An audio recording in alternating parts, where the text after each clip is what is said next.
Hi everybody and welcome to Tom's Hardware. This is going to be a how-to video on how to make your streaming more accessible. And by accessible, we mean for people that may be hard of hearing or have a hearing disability, etc.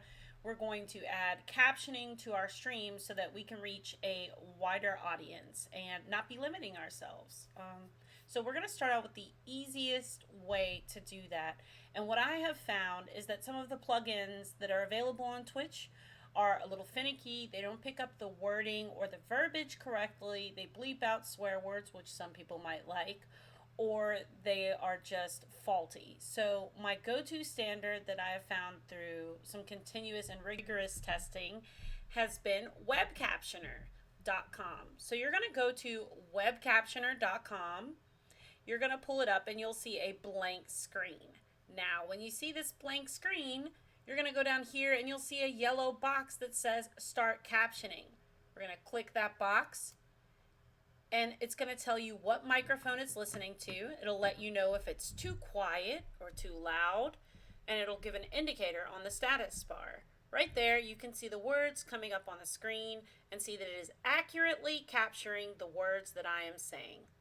Now, this is where it gets kind of simple. You'll go over to your right, you'll see the 3 bars on your settings. You'll click those bars. As I've clicked them, you'll see one that says New Window, one that says Save the Transcript, which is really handy if you want to provide notes at the end of a stream, maybe if you're doing a how-to video, maybe if you're doing something that is going to be for a project, or maybe if you're just wanting to provide notes to a podcast. We're not going to use that. We are going to use the new window because we are going to be putting these captions into our OBS. Click New Window. As you see with New Window, it popped out this lovely smaller window that is also accurately capturing what I'm saying. Now, this window is kind of awkwardly sized, but don't worry, we'll be able to move that over into our OBS and change it how we like.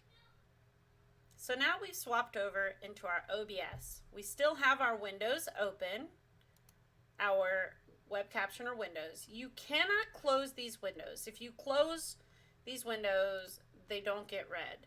So you're going to leave it open in the background running, and you'll leave it full sized in the background. We're going to pull that up, and we're going to go here into our sources. When you go on sources, you're going to click to add a new source. So let's go ahead and let's remove the ones that we already had here, just so we can show you guys a fresh way to do it. This makes it much easier. So we're going to click the Add Sources button. There's a plus button right there. And we're going to click Window Capture. You can name it whatever you like. I'm going to name it Captions just to keep it a little bit easier. We'll click Create New. Now this is the part where it gets a little bit tricky. The capture method and the window match priority. Capture method would be automatic, but the window match, you're going to go window title must match so that it picks this one and not the actual website. Therefore, we get the popped out window, which is much smaller and much more manageable. You're going to click OK for that setting, and you'll see it right here like you see currently. Now, obviously, we don't want a big black box in the middle of our screen that's taking over our scene. So the way to minimize this is you're going to right click on it and hold the Alt button on your keyboard, which allows you to resize it and drag it down a good bit smaller. So you could have it around this size if this was okay with you. I like mine to be about 1 line. 1 line is not super disruptive, and as you see, there's a little bit of space here on the end, and that's perfect. So for me, I could put this on the top left of my screen, bottom, etc., and you can chroma key it out if you need to. You can chroma key it and make it see-through. I enjoy leaving it black because it's better seen by people who have vision problems, because blindness, color blindness, etc., can make things a little bit harder to see for people. So bigger font on a black background is the most accessible you're going to get vision wise, to allow everyone to have the same experience when viewing your stuff. And this isn't just great for people who have a hearing disability, etc.